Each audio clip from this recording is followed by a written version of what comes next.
wanted to go ahead and do a little video.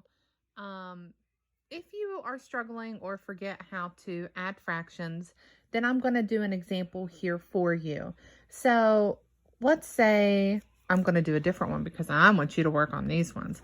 But let's say I have 2/7 plus 3/7.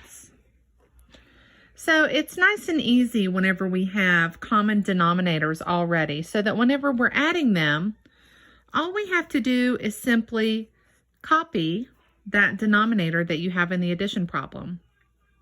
And then all you have to do is add the numerators. So 2 plus 3 is 5. So 2/7 plus 3/7 equals 5/7. And that fraction is already simplified, so we don't have to simplify that anymore. But let's do an example where we have to simplify the answer. Let's say we have 2/10 plus 4/10. So remember, whenever we have the same denominator in our problem, all we have to do is bring that denominator over. You don't add the denominators, but you do add the numerators. So we have 6/10. Now, looking at these numbers, I know that those are both even numbers, so I can simplify this fraction. And what we have worked on is we write down our different factors of both the numerator and the denominator, and we find the greatest common factor.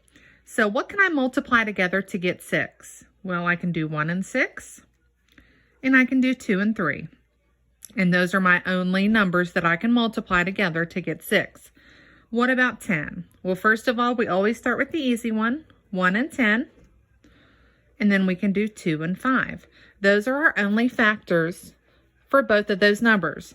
So they both have a 1, they both have a 2, and that is the greatest common factor between those two numbers. So for me to simplify this fraction, I need to divide each of these numbers by 2. And remember, if division isn't something that you're amazing at, think to yourself, just reverse it for a multiplication problem. What times 2 is going to give me 6? And if I look here, I actually have the answer right here. You have your answer, 2 times 3. And then the same thing with 10. You can know 10 divided by 2 is 5, or 2 times 5 equals 10. So your answer to this problem, simplified, is 3/5. Now, on the back, you have 5, 6, 7, and 8. And you're going to see that there is a difference between these problems, and it's that they have different denominators. So we know when we are adding, and it goes the same with subtracting fractions, that we have to find a common denominator for these numbers. What's your question? That's fine. Go put it away. All right. So when we worked on this in class, what I told you to always do is to look and see if the smaller number can actually go into the larger number. Can the smaller denominator go into 18 evenly? So is the smaller number, which is 9, is it a multiple of 18? Think to yourself, can I multiply anything by 9 to get 18? Hopefully you answered yes, because 9 times 2 equals 18. So whenever we have two fractions where we have figured out that the smaller denominator is a multiple of the larger one, it makes it a little bit easier for us. So we're actually not going to change this fraction. 7/18 is what we're going to work with. But we do have to change the fraction of 2/9 so that it has a denominator of 18 so that we can add it. So I'm going to work over here to the side. I have 2/9, and I need to make a fraction that has a denominator of 18. So What I need to think to myself is, what times 9 gives me 18? Well, we already established that 2 times 9 equals 18. So for me to get an equivalent fraction that has a denominator of 18, whatever I do to the bottom, I have to do to the top. So I'm going to do the same thing and multiply 2.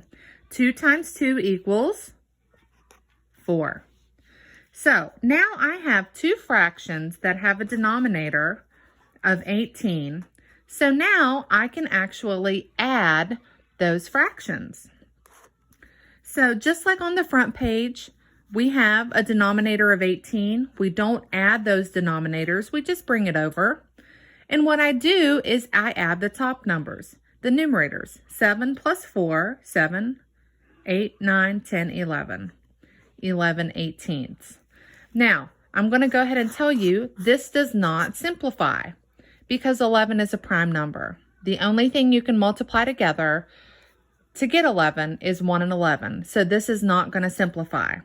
But you are going to have some problems down here where you have to simplify the fractions. And remember, to do that,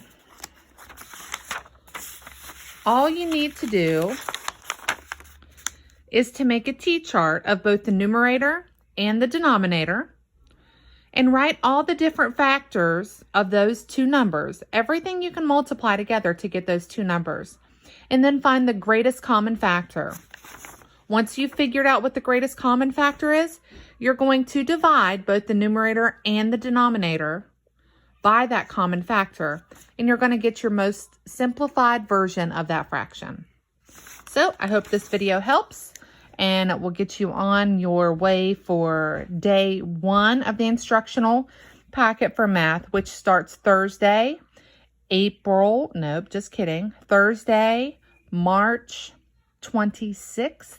Yes, that's tomorrow, March 26th. So if you have any questions, shoot me a message on Schoology.